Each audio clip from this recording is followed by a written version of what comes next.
Ey kudret sahibi, ey büyük insan, könlümün sultanı, ey mənim Kəbəm. Qurbanlıq nədir ki, inan dünyada canımı istəsən, əsirgəmərəm.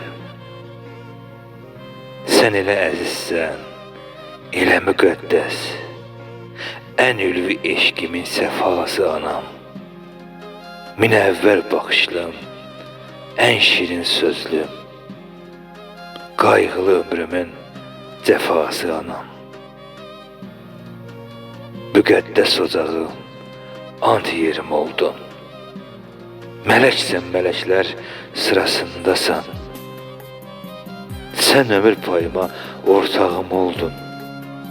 Döyünən ürəklər sırasındasan. Qarşında baş əyim, səzdənə durum. Sən olsan yanımda gəlməz əcəlim. Hər gün gecən olum, gündüzün olum.